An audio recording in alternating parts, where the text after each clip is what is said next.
So we've had a lot of questions about the ballast keel mold and why we don't use a steel mold. And that just makes so much sense, right? Steel doesn't burn.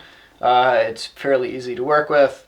So we drew out this diagram here to try to run you through our thought process and how we ended up with the decision that we did. So with the ballast keel pour, there's really two ways we can do it. We can do it in smaller batches, or we can do it in a one-shot pour. So if we do it in small batches, we can't use a wood mold because the risk of there being some sort of cold seam and those joints not being perfectly strong, it needs support. And the wood mold's not strong enough to do that. We can't leave that on there. So to do it in small batches, a wood mold is out. And that leaves us to use a steel mold. And if we do a steel mold, same deal, it needs to stay in the steel for the support. And if we do that, we're going to have to deal with iron sickness, or we're going to have to deal with galvanic action.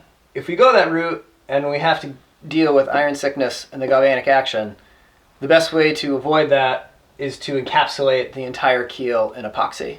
And we would also have to isolate the keel bolts that go through it. And if salt water were to ever get in there and be able to interact with the iron and the lead and the oak, we would have issues with iron sickness and we would have issues with galvanic action. So if we don't do it in small batches, that leaves us doing it in one shot. And if we do it in one shot and we use a steel mold, there's two issues that we could run into. One is that the heat can warp the steel, and we can check out this guy who has some experience with that and can show us what that looks like. So all that heat did warp our steel some. You can see it's bulged in over there a little bit, and it bulged in here, but the good news is that there's a crack opening up down there. And that means it's cooling off and moving back away, so it's going to go back to its regular shape, I think. I think we'll be okay. It's nice and cold down in there now, and you can see that lead pulled back, or rather the steel pulled back away from the lead, so it straightened itself back out. So we dodged a bullet on that. So we've learned the lesson, don't put too much heat on the steel, you will deflect it. And if those plates had bent outward instead of inward, we'd have been screwed because that lead would have hardened up and they wouldn't have been able to come back in. And if, like his, ours warps in and not out, we got to cut it all apart, re-chainsaw all the lead, and do it all over again. It's a nightmare. Now the other issue is, say the steel doesn't warp and that holds together, the lead's really going to want to stick to the steel. And it can definitely be a bugger to remove.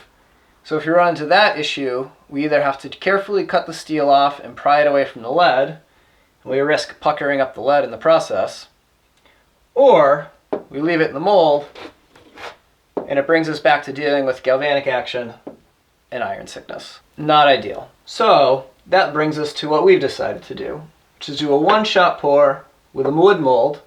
The wood will be super easy to remove afterwards and not damage the lead in the process. We can put in bronze bolts, and they will coexist with the lead quite happily and the oak, and we don't have to deal or worry about iron sickness or galvanic action.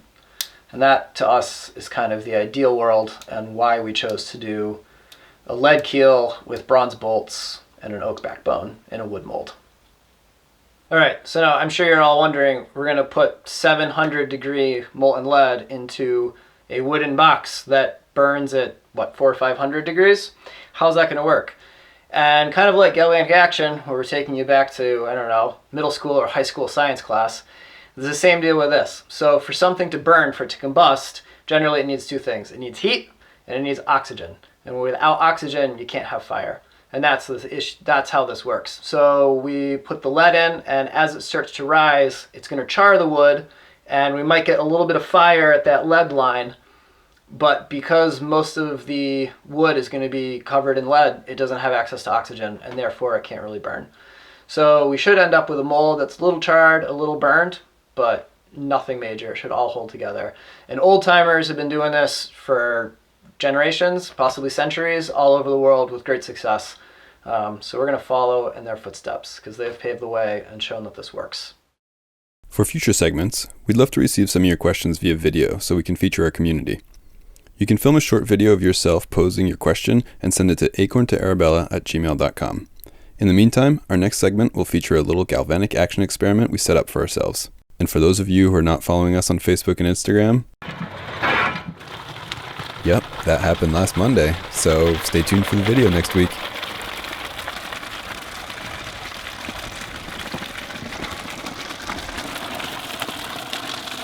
Spinner's right behind you if you need it.